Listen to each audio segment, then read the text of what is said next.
Hello there guys, and welcome to another episode of Wellness Wednesday. Today I'm going to talk about a few different labels that you might be able to recognize in the grocery store that are either good signs or bad. So let's get started.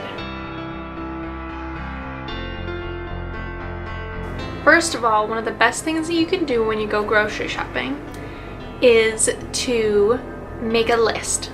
This will save you a lot of time and money, and you won't find yourself wandering away and getting things that aren't on your list as easily. So that's a huge tip right there, just to start off with a list, and it's super easy to do.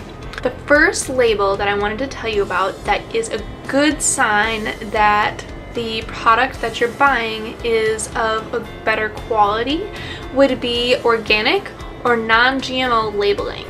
And I've been seeing a lot more non-GMO stamps on products, especially like boxed and bagged packaged items. There's a lot more of that going on now, so that's a really great thing. Another really great thing that you can do when you are grocery shopping is to read the ingredients.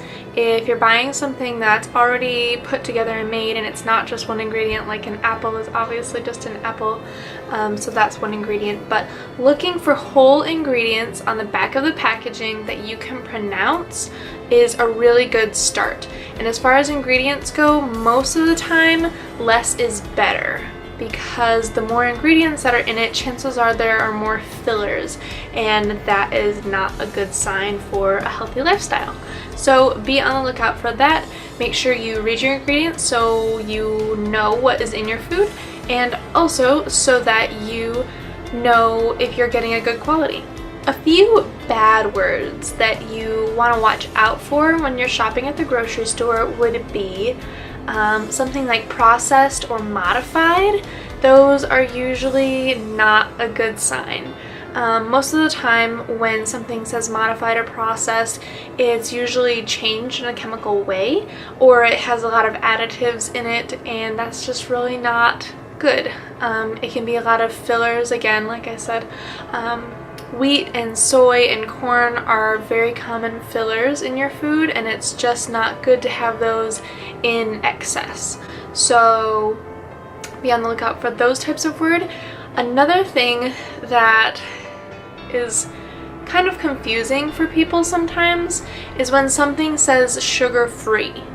I choose to not buy sugar-free or even low-fat items, because most of the time when something says that it's sugar-free or low-fat, it has been processed more than the bare minimum that is actually necessary to make your food. A lot of preservatives and things like that are added. If you ever see something that says that it's sugar-free and you check the ingredients, it'll probably have a word with an OSE at the end. OS, that ending there, that usually means sugar. It's an artificial sweetener, and that is not good for your body. Your body doesn't know how to process that, and it just makes it really hard. It's really hard on your body. So I would definitely stay away from artificial sugars and sweeteners. Another thing that I want to touch on just a little would be not buying more than you need. This kind of goes back to what I said at the beginning with writing a shopping list. It's really great to have a shopping list so you know what you're getting, because if you don't bring a list, you may end up over purchasing things, and a lot of the food can go bad. It'll either expire, or things that are more fresh will just never get eaten. So try not to over purchase items. In the United States, it's very easy to buy things in bulk and just buy a bunch at a time and go grocery shopping, once a month. Some families do. But when you get things that last that long, again, they're often loaded with preservatives and fillers and artificial ingredients, and that is not good for your health. So I would recommend making more frequent, smaller shopping trips. If you want to know more about food waste and how you can prevent your family from wasting food and how you can save so much money, I'll leave the link down below, but it is called SaveTheFood.com, and they have a really great informative website talking about how to properly keep your food, and a lot of other really great recipes and tips so that you don't waste as much, and that is really great. So I hope you guys enjoyed today's Wellness Wednesday. If you did, give it a thumbs up, leave a happy or friendly comment down below, and subscribe, and I will see you in the next one. Bye!